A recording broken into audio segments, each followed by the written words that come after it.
I feel that I apologize to our fathers like Dabadri, like Nelford Okilo, that they were not wrong in forming an alliance with the North.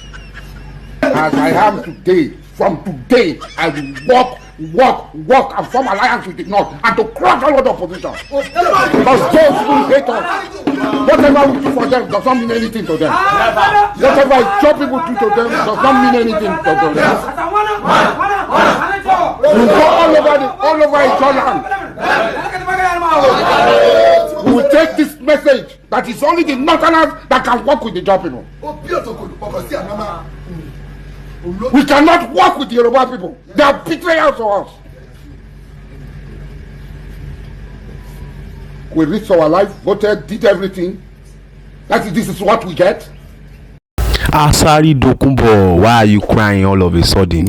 Were you not the one that supported BOLA TINUBU during campaign? My people, stay connected to the very end of this video so that I will show you what is going on, particularly to Asari Dokunbo and APC administration. I'll be back. See you soon. Welcome to LAJUPOG TV show. The whole of crime scene is happening in the street again. The center of political news, celebrity gossip, religious gossip, and happiness in the society. Join us, the voice of Africa. Hello my great and wonderful viewers, welcome you back to LAJUPOG TV show. If you are new to the show, don't forget to click the subscribe button, the like button, the bell beside it, and also drop your comments in the comment section about what is going on in Nigeria, what's going on in Africa, and especially what's going on in Nigerian politics today. I know a lot of people might have been wondering that what is really going down between Asari Dokunbo and APC and BOLA TINUBU. You know, the Asari Dokunbo campaigning and everything. It was this Asari Dokunbo that came out during campaign, APC campaign, that was saying that if nobody votes for BOLA TINUBU, that the Ijaw people will vote for him. That if you catch anybody that did not vote for BOLA TINUBU, he will make sure that that day it will be their last. It was this man that was shouting BOLA TINUBU's, you know, everything, APC and everything around the whole country, then threatening people's life, that if they did not vote for him, that they are going to see trouble. Now it is this man that is now coming out now saying that the Yoruba people are betrayers, the Yoruba people are this. Please focus on your BOLA TINUBU. Do not bring your problem to Yoruba people, because it wasn't the Yoruba people that said you should be you know, shouting all around the whole nation. This problem has gotten out of hand. This particular man, he has been crying from year and about because Tinubu did not answer him. Tinubu did not, you know, give him, you know, the what he wanted. After working for Tinubu, Tinubu did not answer him.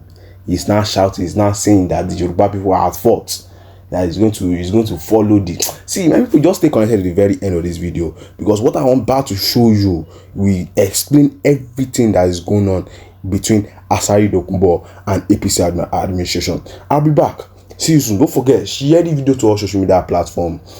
Drop your comment in the comment section and just click the like button and click the subscribe button. We'll be back. Country, please, if government work, if they cannot protest, we Yaloja, we go open our nyash, we go open our press, we go protest. Too much stubbornness, too much for this country. For before you win, we go suffer. The stubbornness is too much. Please, man, find solution for this things. It's too much. Gary 2,000 naira. Since when my father bought me, I did not buy 1,000 naira pence of Gary. There's is 2,000 naira now. It's too much. The savannah is too much. Even say rice, the Rika one rice up to 1,200 naira. For what reason? It's too much, to buy me. Nigeria will see positive changes as we move along. Just go through these baby steps of pain. Baby step of pain. Sorry, but people say praying mantis say if he pack in hand, he go put that for his head. All of a sudden, Asari Dokunbo is shouting up at guy, bros. Why they make noise? Calm down. No be Tinubu. go show everybody. Calm down now. All of a sudden, Yorubas are betrayers. Leave Yorubas out of it. Focus on your Tinubu.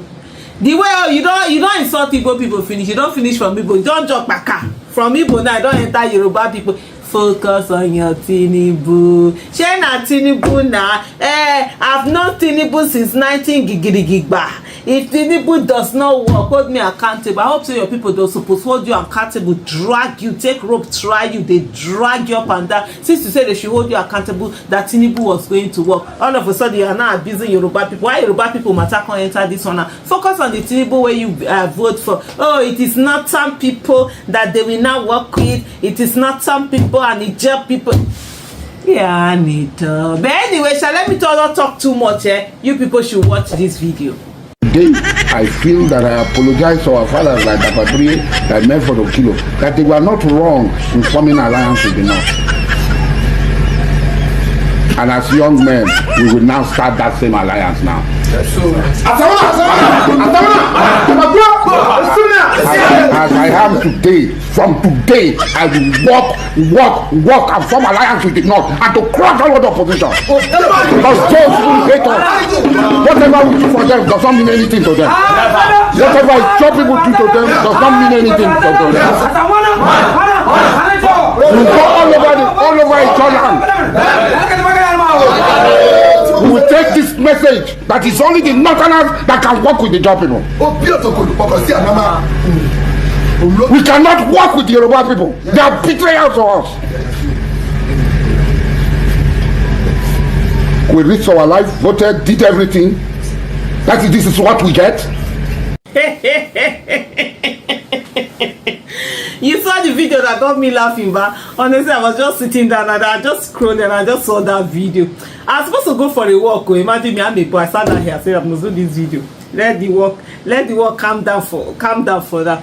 So all of a sudden now, Asari Dokunbo is running helter-skelter, he's talking helter-skelter, he's doing this. Please, you should calm down and just sit down and enjoy whatever it is. People sit down and based on their selfish reasons, they take on, how do I put it, not thinking about the greater good. I always say to people, it's not about how much you are enjoying or how much you are getting or how okay you are. It's supposed to be about, everybody, right? It's supposed to be about how much is everyone else enjoying. Something might not be beneficial to you, it might be even harder for you, but as long as the generality of the people are benefiting to you, then it makes it okay. Not necessarily about how it works for you, but certain people just sit down and all they think about, when I saw that Niger Delta ministry has been replaced by Ministry of Regional Development, I laughed. I thought about people like Asari Dokunbo. I said, welcome to the club. You were laughing at us, insulting people, calling people all sorts of names. Most of them thought that they were at the table, not knowing that they were menu on the table. They refused to see the writing on the wall. They refused to see, to read the room. But all they felt was that, okay, we will have a big table. And sure, they asked you to go and they even allowed the Asari Dokunbo himself, they allowed him to do a press conference at the villa and stuff like that. So Palefi say he don't arrive, he don't achieve, he don't land, he don't reach there. Shey now the thing they do the that ministry where they say as far as I'm concerned, the whole that Niger Delta Commission of those things, whatever commission, I just feel it's just Nigeria just doing their whatever thing that they do. That whole ministry that was focused on only the Niger Delta issue where people will do, shey they don't carry and everybody there, everybody go see her. Isn't not it? Since most of us have assumed that governance and politics and election is the same thing, like when you have your club, like football club or whatever sporting club you are supporting, that adrenaline that comes from the fact that, oh, your club is winning or it's not winning, and you just stay there, you are loyal to that club, you just be whatever and you be holding your... It's not the same thing as governance. So governance affects life. From whatever happens, governance affects every aspect of your life, and the only way that you can have an input into governance is what you do during election. It's what you do with the politics. And then if you sit down and allow some people to just use those politics anyhow, every one of us will face the consequences. I see people who were saying yesterday that we are going to suffer because we were supporting Peter Obi, called us also for nay. I thought the suffering was going to be reserved for only us. Every one of us is everybody not suffering. There's someone that is not suffering. No. Yesterday I went to Lagos because usually I will go to Lagos to go and shoot the program, a place at the table on News Central that I'm usually part of. And on my way, I was going there in the morning. My flight was 9 a.m. So of course I left the house at 7 a.m. to get to the airport by 8, after 8, and then I'll be able to book it. And so we're going. Normally, when I'm traveling to the airport in Abuja, I'm always against the traffic. And so the other end in the morning, so that's in the morning, I'll be against the traffic. But if it's in the evening, I'll be, when I'm coming back, I'll also be against the traffic. But if you're going in the evening, then you'll be within the traffic. So going against the traffic, I looked at the other end of the road. The road was scanty. A few days ago, understand, I was driving around was it 5 p.m. Normally, when people would have closed from work, everywhere, the road wasn't that busy. I was like, okay, what's going on? Seeing that whole airport by the side just sort of like took me off. I'm like, what? Is it really bad? To the extent I even did a tweet. Let me even look for that tweet if I can find it. I did a tweet and I said, look, driving a car in Nigeria is now a luxury that many people cannot afford. The roads are empty. You understand? That it was based on that thing that I saw that I did that particular tweet. I don't know if I could just see that tweet right now. And so I did that tweet and I was like, this is a problem, because many people, and I saw some people who actually came to reply that tweet. Some were saying that they can no longer afford to buy, fuel. It's so expensive. And then I thought of the fact that there are even some that when you now have a problem with your car, you need to repair something. Where is the money to repair it? So you kukuma put the car. I can't even see the tweet right now, but that was basically what I said in that tweet. And you just put the car by the road. There are even commercial, drivers, taxi drivers and all of that, bus drivers. They're also complaining that a lot of people are trekking, even to pay transport fare. It's no longer, available in the hands of people. People have been pauperized. Everyone, every Nigerian has been pauperized. The value of the money has been taken down. Your wealth has been pushed down. The rich are also crying over food, even the cost of food. People are crying over it, and then some people just sit down there. They're going to sit down there and do all sorts of nonsense that they want to do for their own selfish benefit, and the rest of us can go to blazes. No wahala.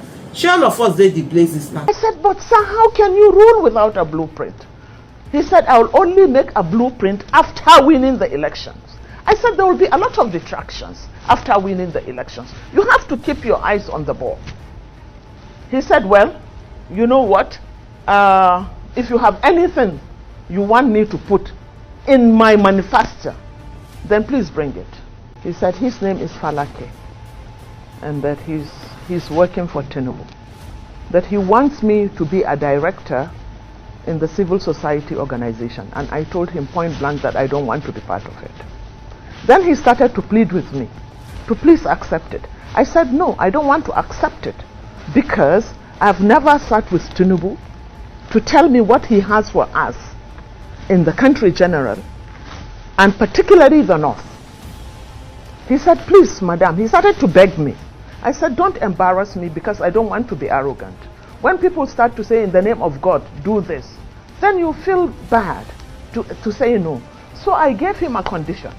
He said the names will be out the next day, and he wants my name to be out as the director. I said, no, I can't accept that. Then after all the plea, I said, okay, let me meet you halfway. If I sit with Asuwaju and I'm not comfortable with what he says he has for the North, then I have a right to opt out. And Falake said, yes, it's okay. So if you notice, when the names came out, it's the only directorate, which there were two directors, was the directorate they put me, the civil service, the civil,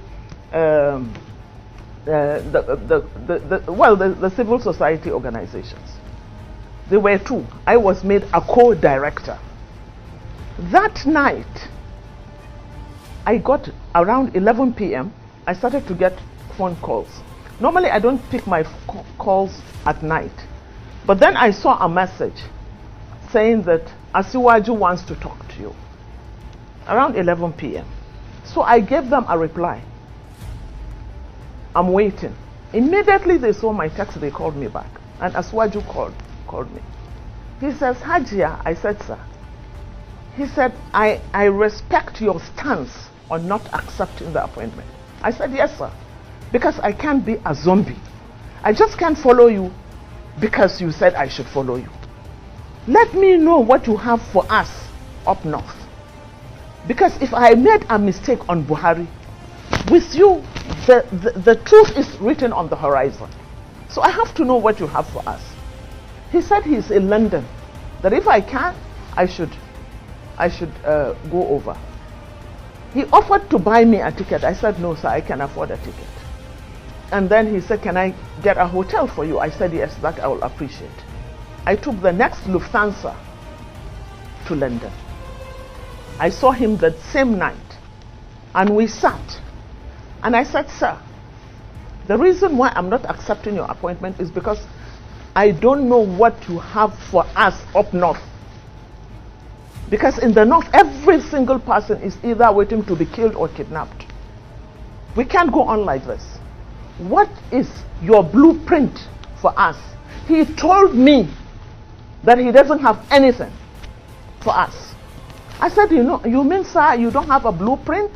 He said, I can't have a blueprint because if I have a blueprint, I'll be stepping on too many toes and they might even kill me. This was what he said. I said, but sir, how can you rule without a blueprint? He said, I will only make a blueprint after winning the elections. I said, there will be a lot of distractions after winning the elections. You have to keep your eyes on the ball. He said, well, you know what? If you have anything you want me to put in my manifesto, then please bring it. I told him that I have an elders. We have a network for national salvation. I have our elder. I'll go meet him in Paris the next day. The next day, I left for Paris. I didn't get to see him, but we came back to London. We sat, and we already had a template. So he gave me something. We took something about the Almajiri, because the Almajiri is really a menace to us up north. They have been used as cannon fodder. And when you have able-bodied men that are doing nothing, in their millions, you will always get a problem. I told him about that. I wrote about that. I wrote about agriculture. I wrote about security and so many other things. Till date, I have not been allowed to see Asiwaju. Is that good and responsible people do not offer themselves to go into politics.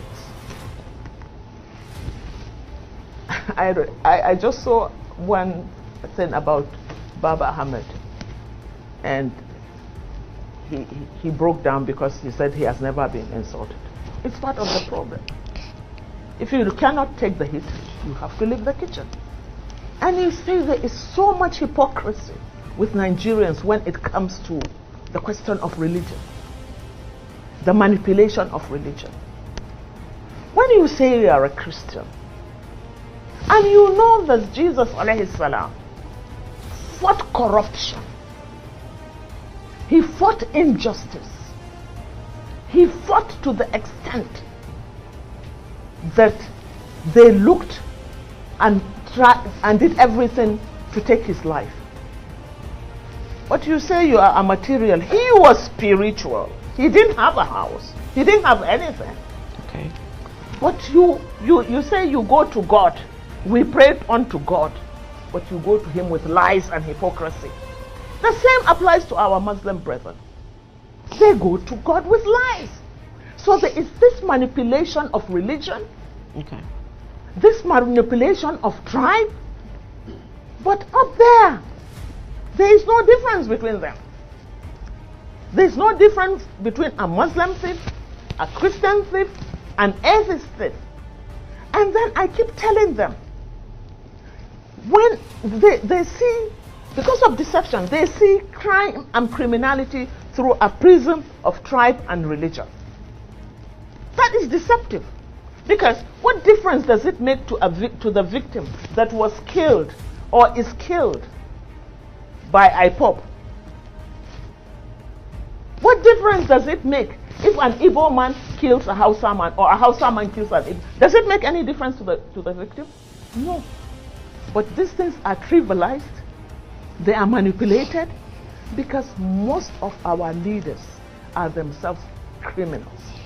And they don't want people to know. Even our clerics, both Muslims and Christians, I have seen them. Okay. For instance, I have seen clerics talking about Muslim ticket and why it is a jihad. Oh, that is criminal. Because in Islam, let us make it very clear, it is an injunction. The first law made by God in the Quran is when he created the heavens and the earth. He said he sat on his throne and made the first law. The first law is that he has denied himself the right to oppress. Even before he created his creatures. And I have denied, said God, the right for anyone to oppress the other. And then our prophet also said that the rule of an atheist, a just atheist, is better than an unjust Muslim. But our clerics were paid to say that Muslim ticket is the best, and it's so that means you are against that. Really. I am against it. Thank you for staying connected to the very end of this video, my great and wonderful viewers. You guys could see what is actually going on in this country. You could see what Aisha Yusuf said. You could see what this other lady that I played towards the end said too. She exposed everything. Both of them exposed everything, what is going on between APC, Asari Dokunbo, and everything that Bola Tinubu is planning for this country. Because this man doesn't have any single plan. Doesn't have any single blueprint. During the campaign, he just came out and he said, oh, that Emilio Con. That's everything that he was saying. He didn't give us any promises. He didn't give us any blueprint that this is what he's gonna do when he became the president. He didn't give us anything. And people trooped in and they were voting for him. Just because he was saying Emilio Con. Can you believe that? You know, let's just go straight back to this the trouble between Asari Dokunbo and Bola Tinubu. Asari Dokunbo was a man who I should have played this video. There was a video of Asari Dokunbo coming out with, you know, dagger, with guns and everything, saying that he is going to make anybody that did not vote for Bola Tinubu. I think that was before the election in Abuja. He came out and was saying anybody that did not vote for Bola Tinubu, that he will make sure that will be their hand. Now this man is crying all about that. He's saying that Bola Tinubu do not do him well. So it was because of what we want to collect from Bola Tinubu. That's why you decided to deceive people. You decided to threaten people. Can you imagine? Can you just imagine? This country has gone beyond letting people to just control us anyhow. We are doomed already, but we can still revive ourselves. My people, just drop your comment in the comment section. Click the subscribe button, the like button, and share this video to our social media platform. See you in my next video. God bless you, and God bless Nigeria. Thank you for staying connected at LAJUPOG TV show. Leave the message for you, bless you and impact you. So all we do on this channel is to bring to you prophetic words from men of God in America and outside America, from the person of Judy Green and Christmas, from the Disney of Bullock and Clement and all of that. So we'll fill you with undiluted words from them and also their prophetic words. And guess what? Many of these prophecies are really coming through. So just ensure you subscribe to this channel just to get more of the prophecy in pure time. Guess what? See you in the next video.